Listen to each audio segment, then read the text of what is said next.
Bien-aimés dans le Seigneur, bisika biso bozali. Tokangami to sambela. Kolo, totondio to komisio pona bolingo na yo katikati na biso.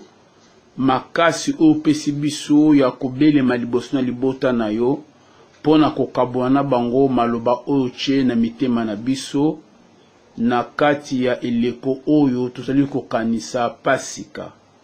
Bibele beba punzama ki na molio mosantu nde balobaki na kombo na Nzambe.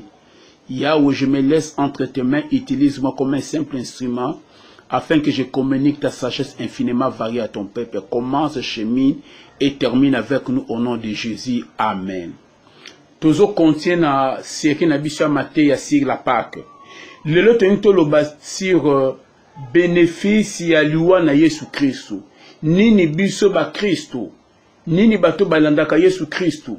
Baebi na ko gagner, baebi na ko zoa lokola mbano na sima na liwa na Yesu Kristo. Bien-aimé dans le Seigneur, et loko bonito sosola ete Yesu Kristo akufaki. Yesu Kristo ayaki na mission moko. Mission ayaki na ngwe fallait kokisa makaka na kufa na ye. Ce qui fait dire que kufa na Yesu Kristo ezalaki kufa lokola ba kufa nyonso te. Parce que kufa na Yesu Kristo ezana signification. Ayaki pona kufa, ayaki te pona atonga bandaku. Ayaki te po tonga ba immeuble, ayaki te po soma ba avion, ayaki te po asala ba société te. Ayaki awa po akufa po na batu oyo Nzambe akelaki libota na ye. Soki Yesu Kristo abota maki kaka po ete ye akufa. Elingi koloba ete kufa na ye ezali lokola kufa ya batu nyonso te. Et lui que le kufa na ye ezali motuya pona bato. Kufa na ye ezali surtout motuya pona biso bato oto zali kolanda ye. Na ngo motuna toke komi tuna. Ni litomba nini ezali na kufa na Yesu Kristo pona biso bandimi. Tokopesa nyonso te parce que na kokoka koloba nyonso te tokoloba 4. Bien-aimé dans le Seigneur, bénéfice ya liboso o tozwi na liwa na Yesu Kristo ezali ke Yesu Kristo akufaki pona masumu na ngai, pona masumu na yo. Azwaki esika na biso na kufa na ye. Na 1 Corinthiens chapitre 15 verset 3, Bible dit Christ est mort pour nos péchés selon les Écritures. Yesu akufaki pona masumu na biso kolandisa makomi. Bien-aimé dans le Seigneur, soki Yesu akufaki po ayibaki te. Akufaki te po ete abomaki mutu. Akufaki te po ete asalaki lisumu. Yango ozomona bien-aimé dans le Seigneur, soki na Ésaïe chapitre 53 verset 3-4 Bible le dit, nous l'avons dédaigné, nous avons fait de lui aucun cas. Cependant, ce sont nos souffrances qu'il a portées, c'est de nos douleurs qu'il s'est chargé. Et nous l'avons considéré comme puni, frappé de Dieu et humilié. Bien-aimé, bato musu tango Yesu Kristo bandaki kokufa na ekulusu.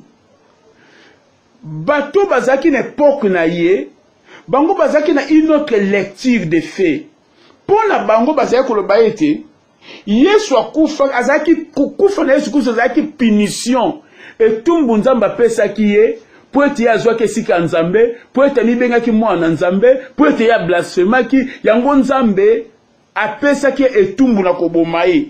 Yango Nzambe abetaki ye, yango Nzambe andimaki ete akufa na liwa ya soni na lingwanda likolo na ekulusu. Bango lecture na bango yango wana. Omona même Ésaïe 53 verset 8, Ésaïe azolo balobi boye. Et parmi ceux de sa génération, qui a cru qu'il était retranché de la terre des vivants et frappé pour les péchés de mon peuple? Alobi, na batu ya ekeke na ye, o bazaki wona tango ya zaki na ba tango zo kufa tango bazo baka ine kulusu nani moko na ekeke na ye andimaki ete Yesu Kristo nzamba boma akufaki pona masumu na bato pona masumu ya libota na ye nani akroyaki donc les congénères bato ba vivaki na Yesu tango moko ba croyaki na yango te. Oh bien-aimé dans le Seigneur, tikanga na yebisa yo la vérité to yo kozwango na Nouveau Testament. Bible zo bana 1 Corinthiens chapitre 15 verset 3. Akufaki pona masumu na yo. Akufaki pona masumu na ngai. Akufaki pona masumu na bato. Oh bien-aimé dans le Seigneur. Parce que Yesu akufaki pona yo. Tina na masumu na yo. C'est-à-dire yo akufa Yesu te pona masumu na yo. Pour Bible lobi na Romains 3. Verset Romains 3. Bible lobi était Romains 6 23, je vous l'ai dit. Romains 6 23, Bible lobi était car le salaire du péché c'est la mort. Le salaire du péché c'est la mort. Bien aimé, cela veut dire moto nous ça c'est lisumu. Salaire n'est ali kufa ngana salaki lisumu na botema na masumu na kola na masumu eliko lobete lifuta na ngai zefonga na kufa yo pozo la nanga botama ki na masumu okoli na masumu yo pe lifuta ndio za kufa menesika yo okufa pona masumu na yo ngana kufa pona masumu na ngana misu na Nzambe Yesu Kristo azue sika na yo azue sika na ngai akufi pona masumu na c'est-à-dire salaire mbano ya masumu na ngai ezaki liwa nesika ngana kufa Yesu Christ a koufi la place nangai, a koufi la place na yo. Cela veut dire quelle comme conséquence. Le col a monté ça koufi la place na koufi la place nangai, ce qui veut dire yo nanga to koufa sous te pas na masum na biso, yo nanga to kenesu na li fait le te pas na masum na biso, pour que Yesu Christ to yamba le col a mobi qui se fait mon konzi na biso, a mema masum na biso, ya sa koufa na sika na biso. To yo nanga to koufa sous pas na masum te. Alléluia. To koufa sous pas na masum te, jamais. Bien-aimé, akufa pona yo, akufa pona ngai. Tala richesse ya, tala bénéfice ya kufa Yesu Christ. Il a été notre substitut. Azwe sika na biso. Azwa moto azwe sika na biso. To kufa li sous te pona masumu. Li feleza sou pona biso te. Li feleza pona yo te. Li feleza pona ngate. Eza pona bato bandimeli Yesu Christ te. Mais biso bato bandimeli Yesu Christ. Li feleza pona biso te. Tala. Sur la croix. Et puis, il y a que Yesu a mis tika qui est mon koufa. Et puis, sur la croix, alors tout est accompli. Nyon se kokisami. Mais ni n'engwe kokisamaki. Abi nyon se kokisamaki. Ni n'engwe kokisamaki. On est kokisami ezali que Jésus-Christ sur la croix, il a satisfait à toutes les exigences de la loi pour le salut des hommes perdus. Akokisa ki sadi asala ki mokano nyonso ya Nzambe nyonso bonga ki moto asala et nyonso bonga ki asala po ete moto abikisama yango tango Monica sali nyonso efala sala kokisi nyonso mibeko esenga ki ete moto asala po kana na Nzambe sina moto azolobiko ndaloba ki tout est accompli ndai kukufa. Alléluia. Bien-aimé dans le Seigneur, Jésus akufaki pona masumu na yo. Yo na Nzambe. Nzambe azesu na kanda na yo te. Okokufa esu pona masumu na yo te. Parce que montasa kufaki pona masumu na yo. Cet homme-là, c'est Jésus-Christ. Sa mort est un bénéfice pour toi. Kufa na ye ezali litomba pona yo. Et le kwami bali. Et le kwami bali tozo zongo na Hébreux chapitre 2. Hébreux chapitre 2, verset 14 à 15. Hébreux chapitre 2, verset 14 à 15. Bible nous dit, ainsi donc, puisque les enfants participent au sang et à la chair, il y a également participé lui-même, afin que par la mort, il anéantisse celui qui avait la puissance de la mort, c'est-à-dire le diable, et qu'il délivra tous ceux qui, par crainte de la mort, étaient toute leur vie retenus dans la servitude. Bien-aimé le kami balezake kufa na Yesu ezala litomba pona biso. Yesu akufaki pona nini lisusu? Akufaki na tina ete akende ko bundisa, akende anéantir, akitisa, asisa makasi o Satan azalaki nango na tina na liwa. Bien-aimé, Yesu abongaki apesa biso elonga na liwa, abundisa Satana, akitisa nguya na Satana, asilisa makasi ya liwa oyo ezalaki na maboko ya Satana, ebande kobangisa bato po bato bande koyeba te soki akufi akokende wapi, ebande kobangisa bato bazalaki na incertitude quant à la mort.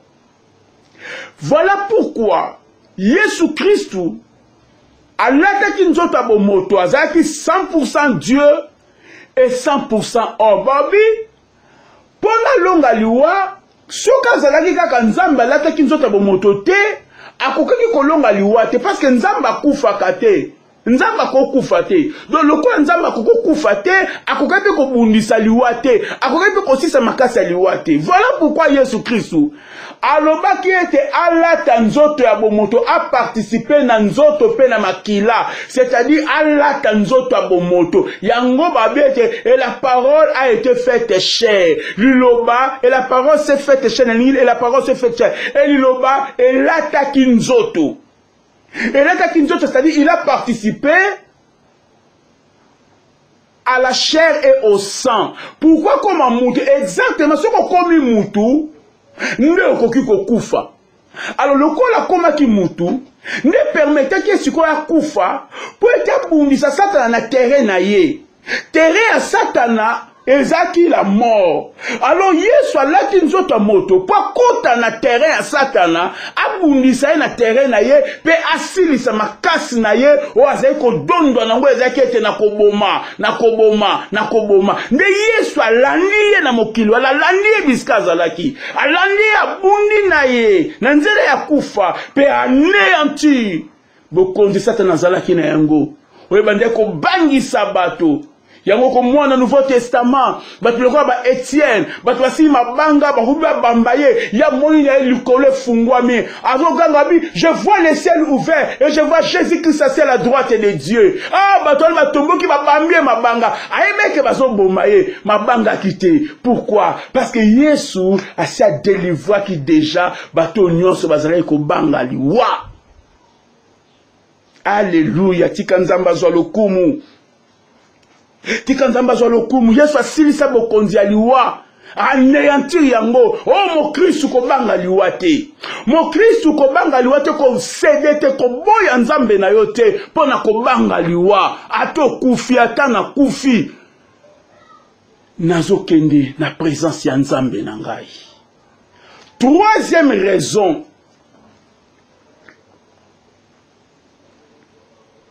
Mes excuses. Troisième raison pour laquelle il y a troisième bénéfice. Il y a liwa ya Yesu Christu pona yo, pona ngai, pona biso ba Christu. Toko zo mona Hébreu chapitre 9 le verset 17. Hébreu 9 verset 17. Bible lobi 1 na baina 16 pena kiti na 17. Car là où il y a un testament, il est aussi nécessaire que la mort du testataire soit constatée. Un testament, en effet, n'est valable qu'en cas de mort, puisqu'il n'a aucune force tant que le testataire vit. Donc, en matière de succession, il y a héritage. Lorsqu'on parle de testament, tozomona motata moko, motomoko, azana babien na ye, akomi mokanda, ndenge na kolinga ete biloko na ye kabwama, ndenge na kolinga ete bakunda ye, ndenge na kolinga ete bakitani na ye bakabola biloko na ye na moto akotana ndenge na ye. Et puis soka alobi yango te loi ekoki disposer biloko nini ndeni bako kabola yango. Bien-aimé dans le Seigneur, Bible lobi Nouveau Testament. Testament veut dire aussi alliance. Le terme biblique va par là. Le terme on va traduire par testament. Le même terme peut être aussi traduit par alliance. Alors bien aimé dans le Seigneur, balobi ete Yesu Christu nde akomaki testament oyo biso bata boyokani ya sika. Yesu Christ nde aza testataire. Yende asalaki testament na ye. Asalaki en faveur de qui? Asalaki en faveur ya biso bato oyo tozali kondimela ye. Babi à tous ceux qui l'ont reçu, à ceux qui croient en son nom. Elle a donné le pouvoir de devenir enfant de Dieu. Biso to komi bana na Nzambe. Le quoi toza bana na Nzambe bien-aimé le Seigneur, Yesu asalaki testament pour na biso. Et puis testament wana bien-aimé, le quoi ndenge lui eza koloba na mokinde to na ba droit nyo ya ba pays nyonso tozo mona ete testament nyonso e kotaka en valeur kaka soki moto asalaki yango akufi soki le moto asalaki testament akufi te testament koki kofungwama te kaka mokolo ya kokufa pa nde testament bakobimisa yango bato bakoma ko vivre selon testament na bato bakokabola ba bien selon testament wana. Alléluia. Tika na yebiso bien aimé soki Yesu akufaki te testament au nouveau testament to ngati zwangote soki Yesu akufaki te ba promesse za nouveau testament ngai koma ya yo na ngai te soki Yesu akufaki te bien aimé testament ngai ko fungama te metika na yebisa yo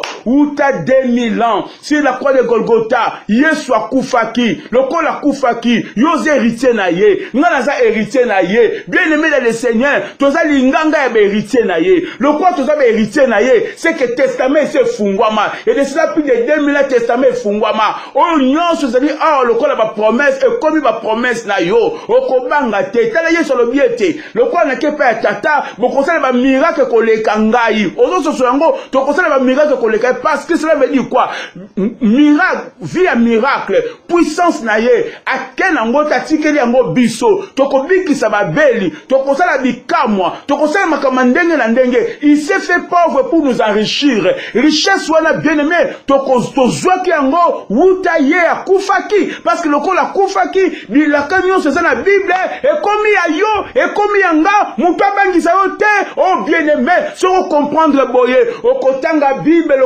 lokola roman te okotanga Bible lokola journal te mokotanga Bible comme un testament Bible ezali testament ezali kotalisa yo ba droit na yo ozotalisa yo c'est que ton père a laissé pour toi so otanga Bible tokoyeba ngondenge nini. Bien aimé dans le Seigneur, Jésus était mort.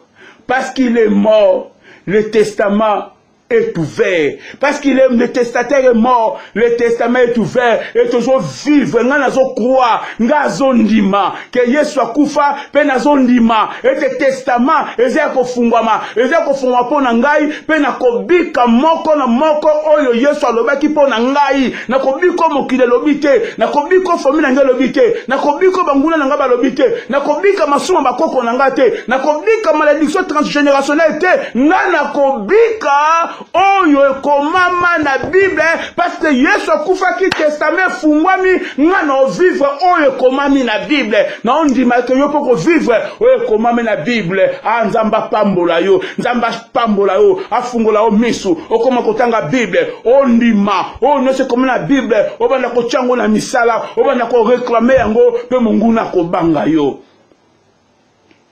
Quatrièmement eloko aminei o tozo zwa epaina ntina na kufa na nkolo tozo ngona Hébreux chapitre 10 Hébreux chapitre 10 le verset 19 à 20 Hébreux 10 19 à 20 Bible lobi ainsi donc frères puisque nous avons au moins du sang de Jésus une libre accès dans les sanctuaires par la route nouvelle et vivante qu'il a inaugurée pour nous au travers du voile, c'est-à-dire de sa chair. Alléluia. Bien-aimé dans le Seigneur. Bible soloba awe lobiete avantage musu tozui ezali que tozui un accès libre na présence en Nzambe. C'est-à-dire yonanga itina na kufa na Yesu Kristo tozui nzela oyo ekoki komema biso na présence en Nzambe.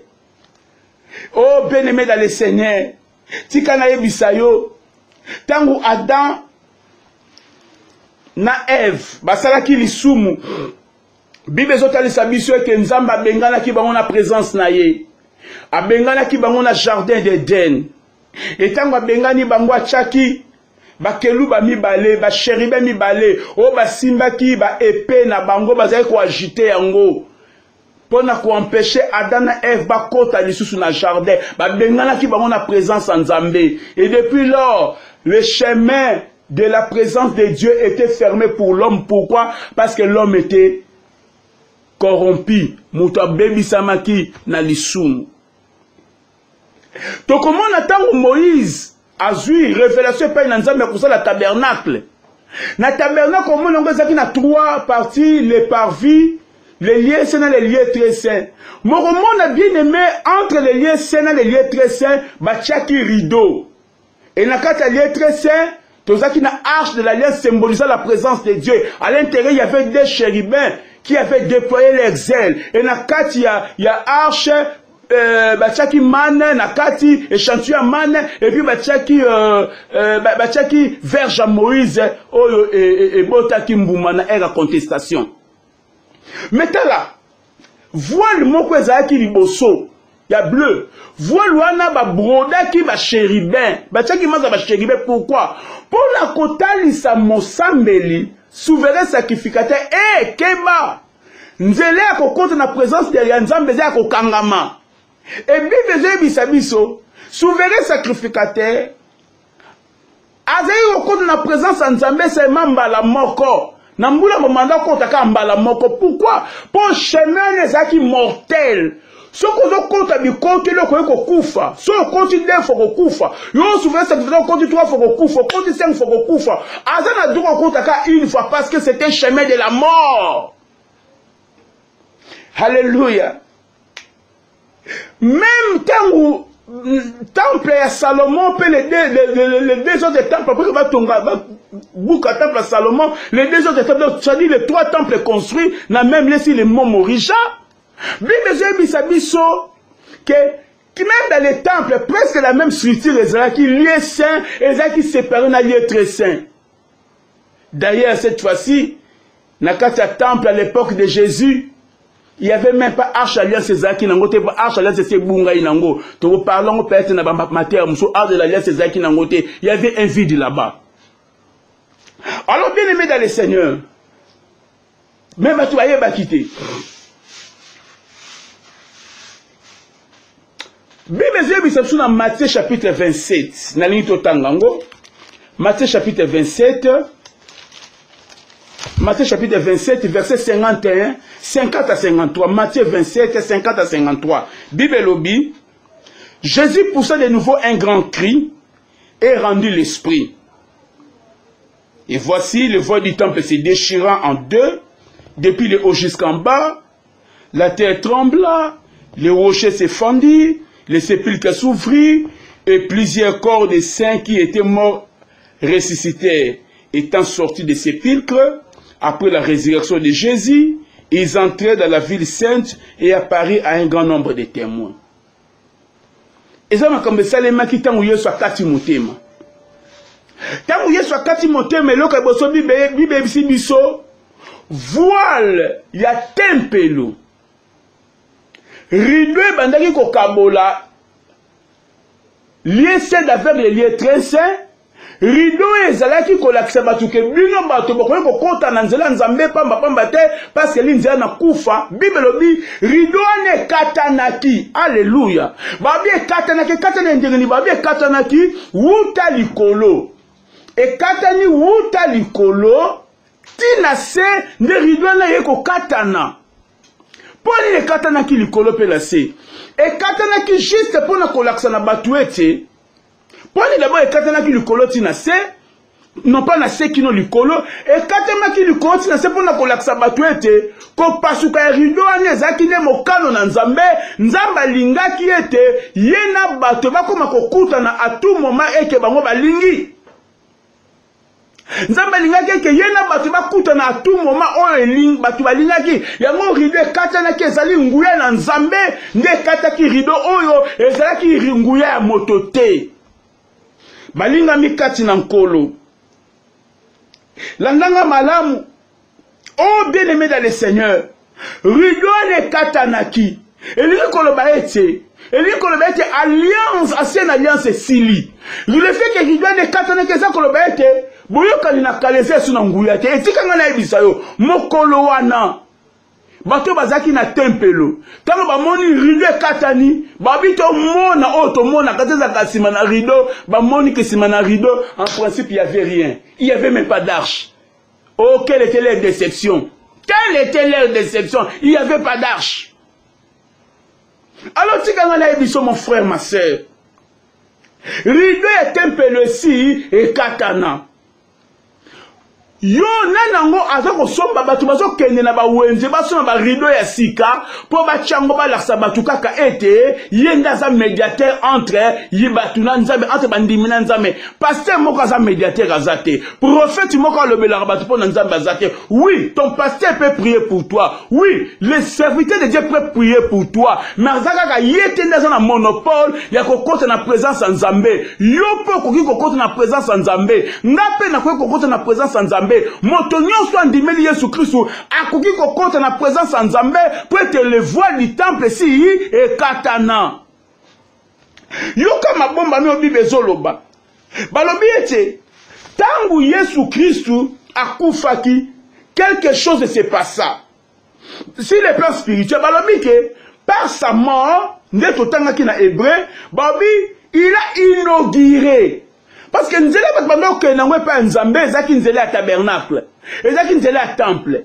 Mais Yesu a inauguré à Fungoli Nzela Sika, c'est-à-dire avant la mort de Jésus, l'immotion de Yesu Christ a koufa. Nzela Oyo Sika, elle a quitté. Mais pendant qu'on compte Nzela Kala, le chemin de la mort.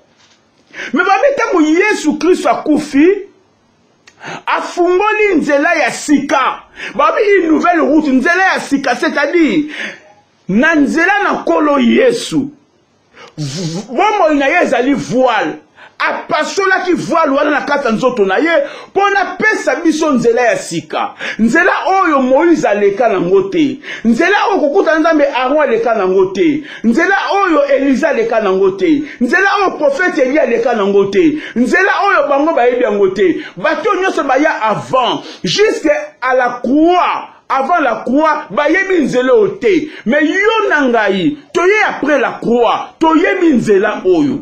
Nzela oyo fungami po na biso, nzela ngweza nani? Nzela ngweza Yesu. Bible lobi, approchez-vous donc avec assurance du trône de la grâce.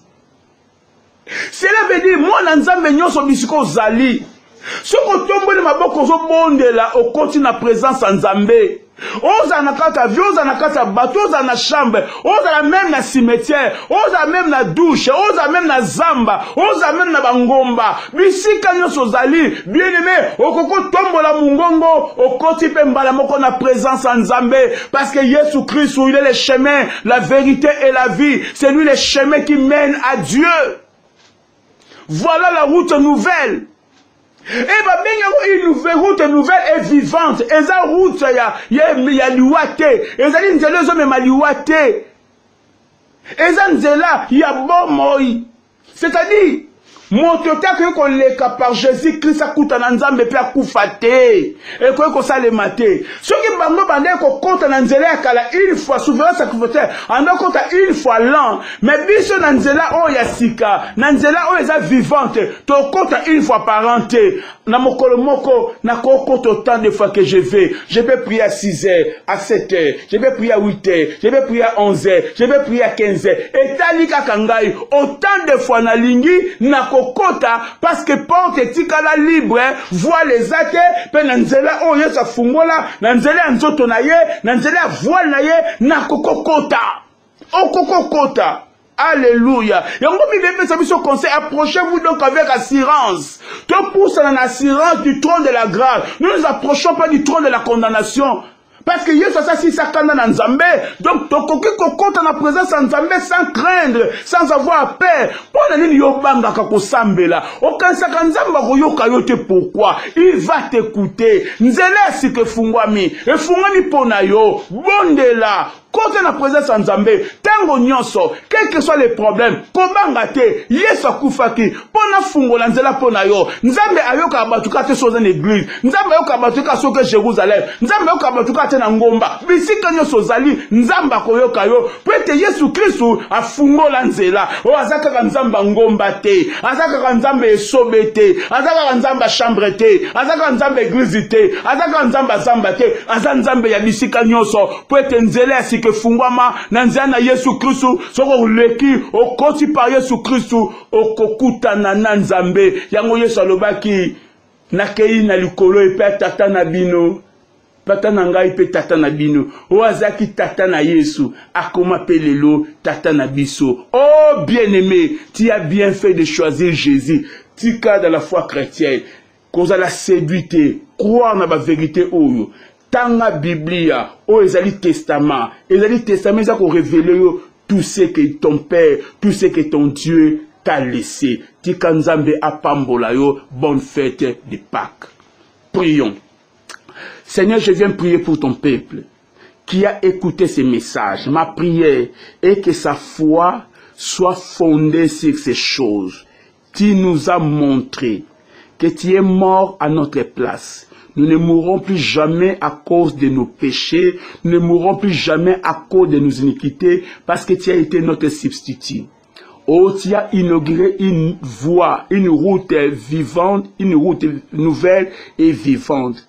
Que chacun d'entre nous puisse entrer dans cette route et prier à tout moment qu'il le voudra. Bénis ton peuple au nom de Jésus. Amen.